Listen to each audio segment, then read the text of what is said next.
What's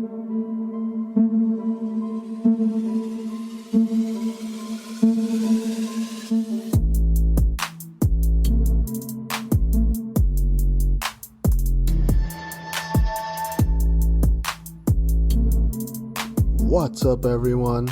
Welcome to the podcast. I'm your host, Isaiah Copan. It's February 25, 2022, and this is Lift and Learn episode 76.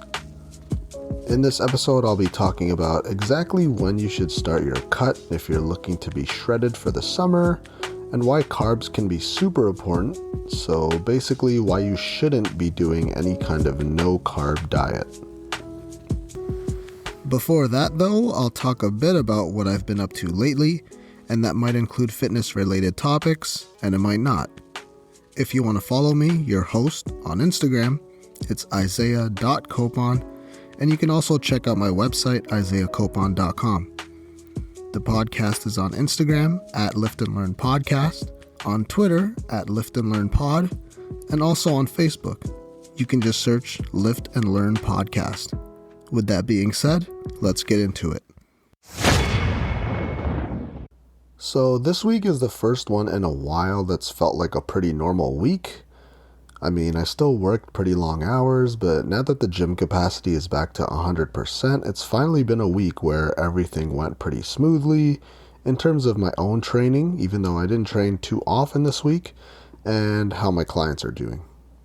But man, some days going into the gym this week were just crazy. There were so many people this one day. Of course, during the rush hour times between like 5 and 6:30 p.m. at this gym I was working at, it was so busy. There were like 25 people crowded around like 4 benches. It was so stupid. And also, I don't know why the gym decided to remove the spray bottles of the disinfectant stuff too. That's just ridiculous. I was walking around looking for spray bottles and couldn't find any. I don't want to be lying down on someone else's sweat or oh my god, or even worse, use a bench that some girl has just done step-ups with or dirty ass shoes. God damn it. I feel like all I've done this week is work though. No leisure time for me right now. My reading habit is still going well though, in case you were wondering. I've finished, I think, 6 books so far this year. So that means I've probably read more books in the last 6 weeks than I have in my prior 30 plus years of living combined. Besides mandatory textbooks and stuff. Most of the books I read are pretty nerdy though. They're just books on fitness and health stuff mainly. Like, I'm currently reading 51 Days by Rich Gaspari. You might have heard of Gaspari Nutrition. They make supplements. But he was also a pretty good bodybuilder back in the day. He never ended up winning Mr. Olympia because he had to always go up against Lee Haney, and he won, I think, 7 or 8 titles. So yeah, that's kind of going to be a problem for him. But yeah, this book is called 51 Days, and it's just a short 51 chapter book where I just read 1 chapter every day. And it's like a different little 3-page chapter, and he just talks about his life and lessons that he's learned when it came to training and nutrition. There's also a book about Mike Mentzer I've been reading. He's another bodybuilder from the past. He was able to become Mr. Olympia at one point in his career, so it's interesting just to see these pro guys, their lives and interesting takes and their paths to get to where they were. I don't agree with all of their methods because these guys were juiced up, so their training volume was kind of insane, but I still think there were some valuable lessons that you could pick up from these books. Alright, so some of the books I finished so far are The Art of Lifting, which is just a fitness information book. It breaks things down into pretty simple and easy to understand matter. Mamba Mentality, which is Kobe's book, another interesting one to get into Kobe's head basically. I read The 4 Agreements, which I actually ended up reading in 3 days. That might be the best book I've read so far. And I try to remember to stick to those 4 rules to live by. I don't know if I'm allowed to say them on the podcast or is it copyrighted or something. Anyways, so be impeccable or true to your word. Don't make assumptions. Don't take anything personally. And always do your best. And just the way the author supports those 4 points just opens your eyes basically to this way of thinking. And then the one I finished this week was Way of the Peaceful Warrior. I might have to read that one again because although I did read the book and gained some of the lessons that the book was teaching, I think for most of the book I wasn't immersed in it because I didn't really understand what was going on or what I was getting into. But now that I've read it, I think I'm going to go back and slowly read and visualize the book, and I just got to slow down and really understand the book as opposed to just reading the words. I feel like there were a lot of lessons in the beginning of the book that I got to go back and really read and soak in more the next time around, and maybe write some notes along the way. That's a kind of book where you gain some kind of wisdom. I think that would be the right way to put it. Anyways, other books I finished were Bigger, Leaner, Stronger by Mike Matthews, and I agreed with most of the things he said in there, but there were some absolutes I feel like that was being said, and it could work for the majority of people, and it has, but I don't think the principles should apply to absolutely everyone. That being said, there's a lot of great information in there, and it's nearly impossible to make a workout program that every single person can follow, but his program is actually pretty good. It's definitely a more realistic approach than what I've been reading in the former bodybuilders books, which are like go hard or go home attitude for the most part, and the workouts have drop sets and triple drop sets, which obviously are not for everyone, especially someone new to fitness. But man, that's how they trained in those days, and they don't give a crap about the science. Their muscle building potential is just so much greater than the average person, not only because of the drugs they're taking, but they're also still in that upper class, like that 0.1% great genetics as well. Will you make gains following some of those programs? I'm sure you would, but I think the volume is just a little too high for most people. And I think the Mike Matthews stuff that he was saying, 100% they're going to apply to anyone with some kind of experience. But for the new lifters, some stuff seemed a bit hardcore there as well, but Bigger, Leaner, Stronger overall has helped a lot of people achieve their goals, so that's a pretty good book, regardless if I'm being a little bit nitpicky here.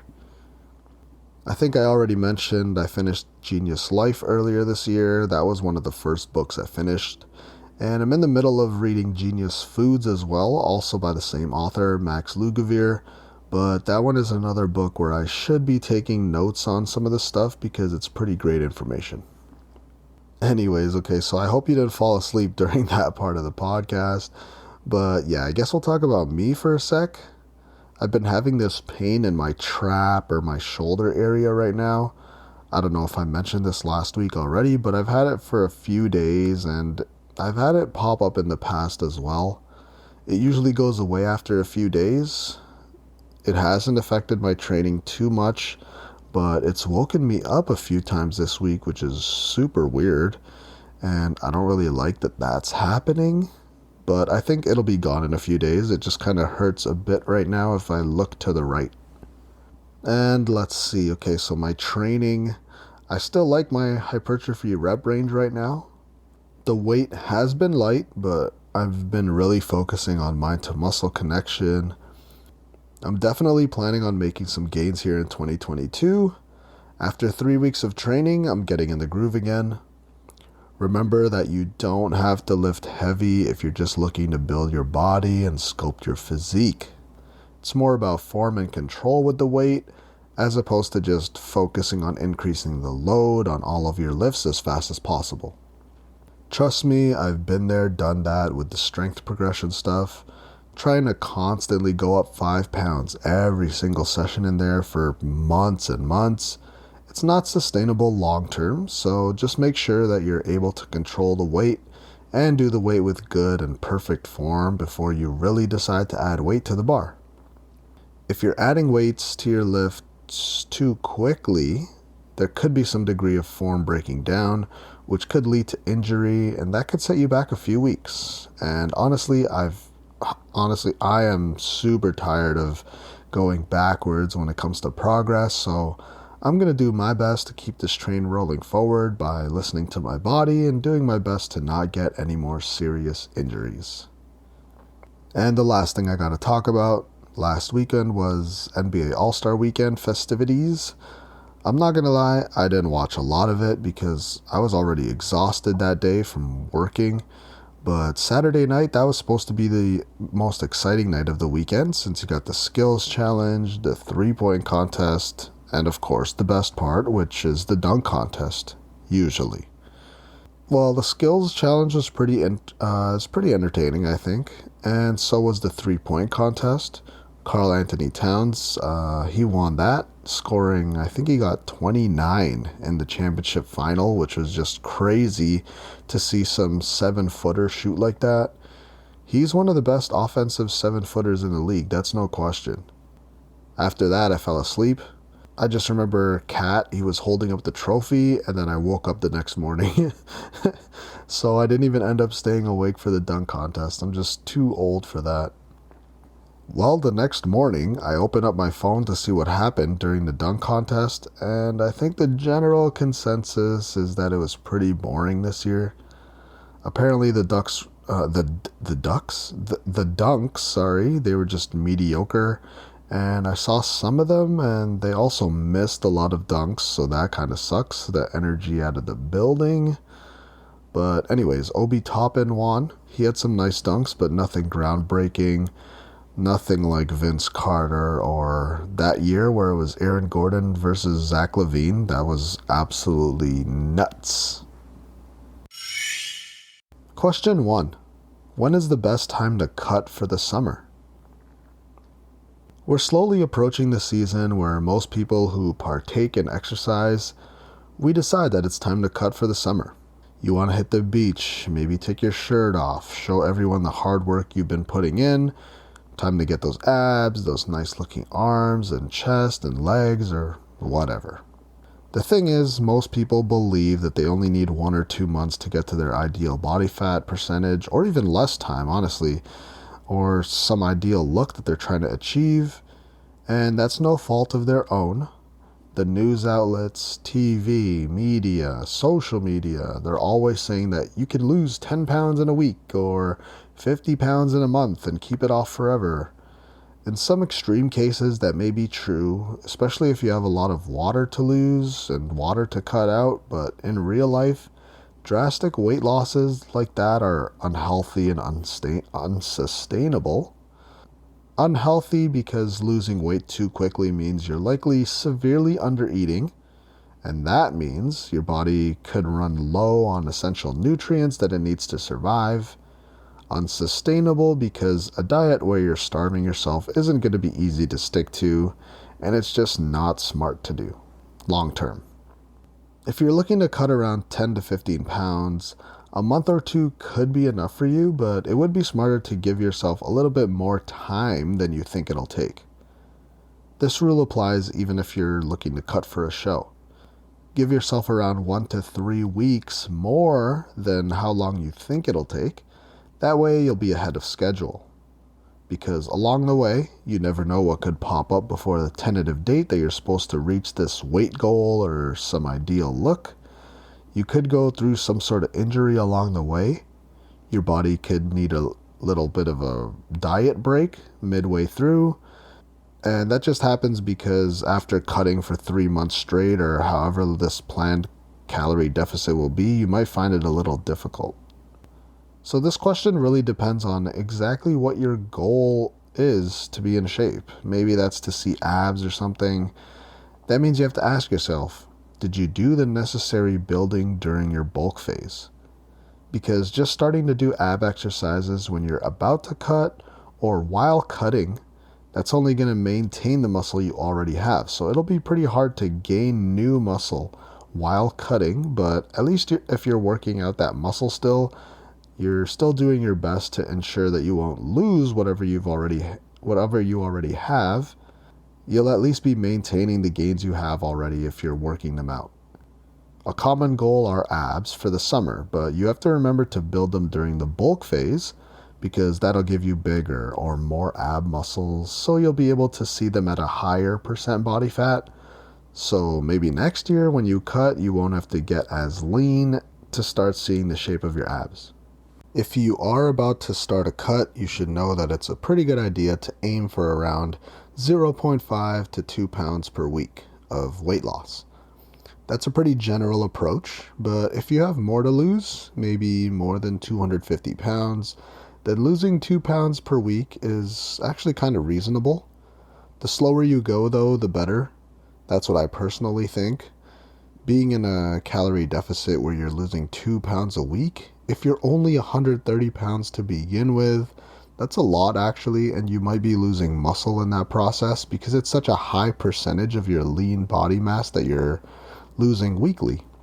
So if you're heavier, expect more like 2 pounds or 2 pound weight loss. And if you're a bikini competitor or something under, say, 150 pounds, 0.5 pounds to a pound per week of weight loss is going to be fine.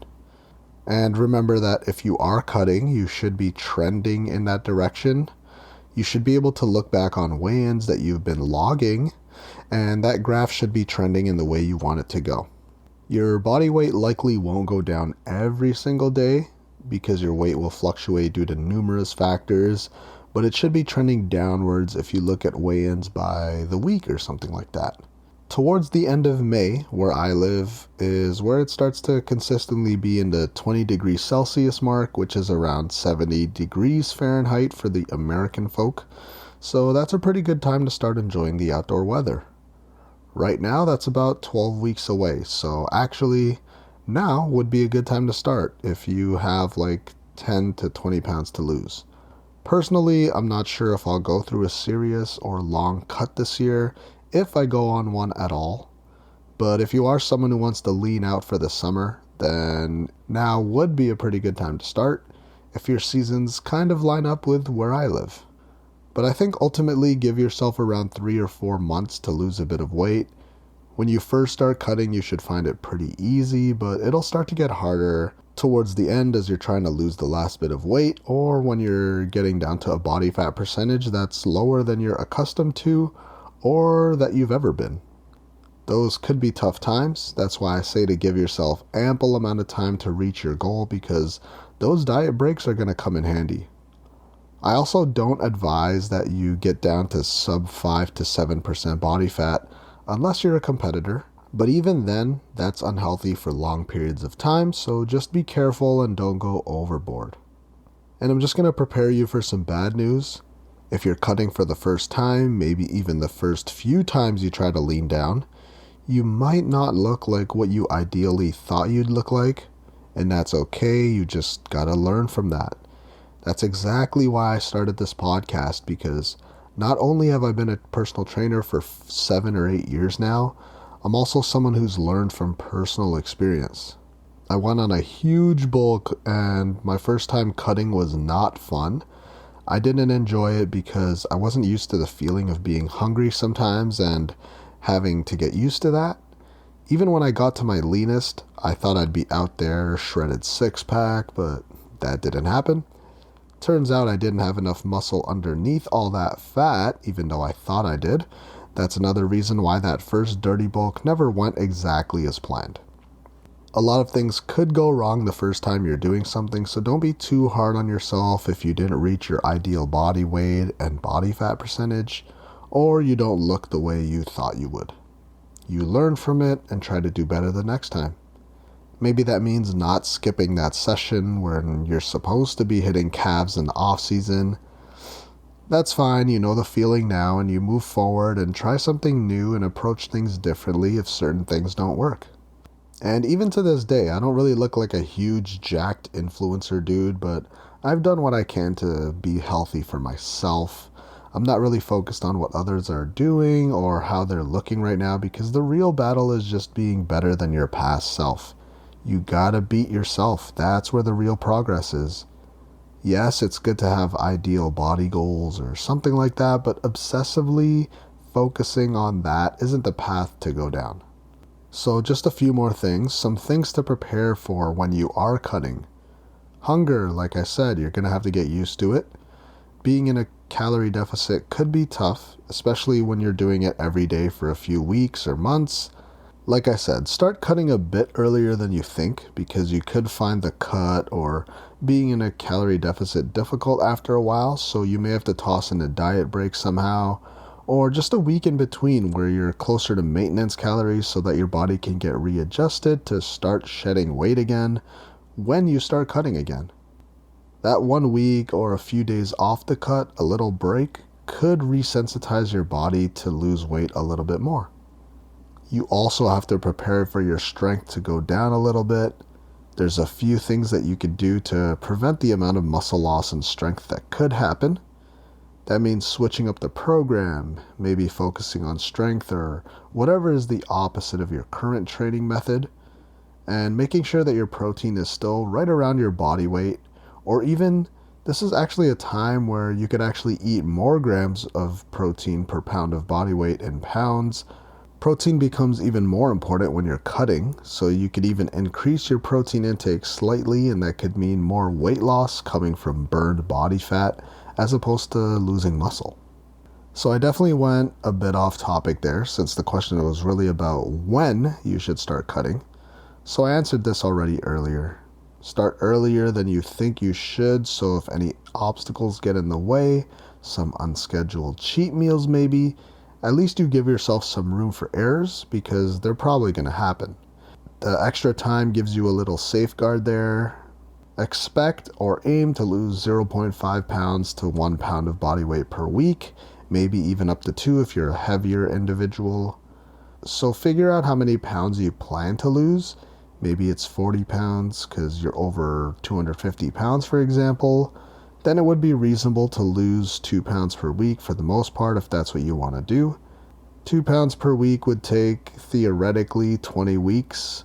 If you're looking to lose 40 pounds, that's actually 5 months. So more than half a year out, you're going to have to start the cut basically.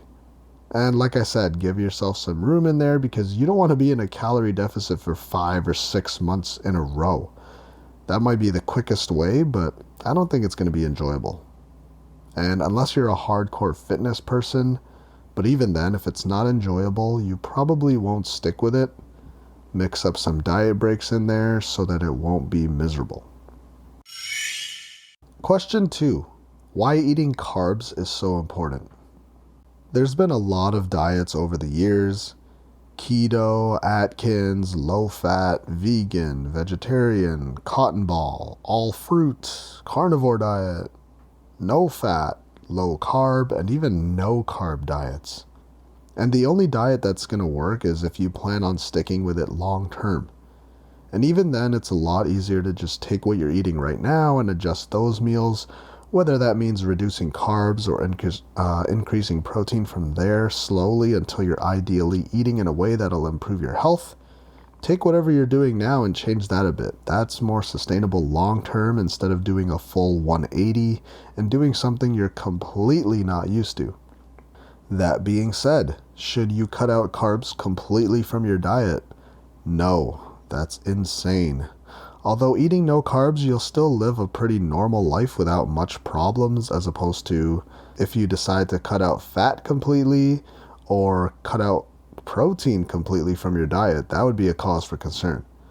But still, carbs are important for some crucial functions throughout the day. Why are carbs important? Well, I'm glad you asked. Eating carbs is going to be great for growth, and it's used as a main fuel or energy source. You might notice this, again, going back to the first topic, if you're going to be in a calorie deficit, if you're on a low-carb diet and you do that for a while, you'll probably notice that you have lower energy than you normally would. Less carbohydrate intake means you'll have less energy that's readily available, aka ready for you to use immediately. You'll also notice strength decrease in the gym due to just not having enough energy. If you're looking to grow your body and you're in a bulk phase, carbs are more important than ever. They'll help you get into that calorie surplus you need, and those carbs end up being what's called protein sparing. That means that after your body breaks down carbs into glycogen and glucose, your body will use glycogen as energy instead of breaking down muscle tissue for energy purposes. Again, carbs work in their magic. And when you're having your post-workout meal, yes, a shake can be great because it's full of protein, but making sure to also have a carb source along with that. Maybe toss in some fruits in that shake too, but having carbs after a workout also helps prevent muscle loss and will actually also help your body repair muscles. So yeah, carbs are actually pretty important when you're bulking, especially for muscle building, but the thing is, it's better to prioritize good carbs, not the garbage, highly processed stuff, not those kind of carbs. In terms of the glycemic index, I don't think it's that important unless your doctor says that you need to eat foods on the lower end because of certain health problems. Glycemic load is actually probably more important than the index usually, but that's another topic for another day. When it comes to carbs, they're really not bad for you if you're choosing whole food sources for your carbs. Yes, carbs can be quote-unquote bad if your carb choices are highly processed foods like chocolate, chips, Twinkies, donuts, cake, ice cream, and making these choices often, getting these snacks at the supermarket all the time, that's definitely contributing to the obesity pandemic or epidemic. There's just so many carbs that we can eat and they just taste so good. Having those kind of foods every once in a while, I don't mind that, but if you're consciously having them every single day, that's when it's going to be a problem. It's not a question on if they're going to be a problem, it's more like when they're going to be a problem if you're constantly eating the highly processed foods. So some good carb sources out there: rice, pasta, fruits, quinoa, potatoes, oats, beans. These are all great sources that you should toss into your diet on a pretty regular basis. The thing about all of these, you can use them as a base, flavor them up with some salt and pepper and whatever other seasonings you want. A little bit of sauce doesn't hurt, but again, be careful there because a lot of those sauces could have a lot of sugar in them, which could be something to look out for. Getting carbs from fruits and vegetables also comes along with fiber, which is another huge nutrient that most people don't seem to get enough of these days. That helps with satiety, which is the feeling of being full, along with regulating your bowel movements, which is another good and healthy habit. So if you're still on the fence about whether or not you should eat carbs, then I'll be on the record saying that you should eat carbs. Choose whole food sources though, don't just be having sugar all day. Carbs from good sources are going to fuel your body and give you more immediately accessible energy compared to the two other macronutrients, fat and protein. They don't really supply you with energy instantly. Carbs are what gives your body the energy to push through your workout or just get you from point A to point B and have your brain working properly. Carbs will also help when it comes to the process of building your muscles bigger and stronger than before. It's not just about the protein, which is also super important in this process as well. And that concludes episode 76 of the podcast. Thank you for listening. If you really enjoyed the episode or my podcast as a whole, then please leave a review and comment on iTunes or whatever your choice of podcast platform is. Also, if you haven't already, you should hit that subscribe button because I'll be releasing episodes every Friday. If you want to follow me, your host, I'm Isaiah.Copon on Instagram, and you can also check out my website, isaiahcopon.com. If you want to follow the podcast, you can check out @Lift and Learn Podcast on Instagram, and there's also a Facebook page if you just search Lift and Learn Podcast.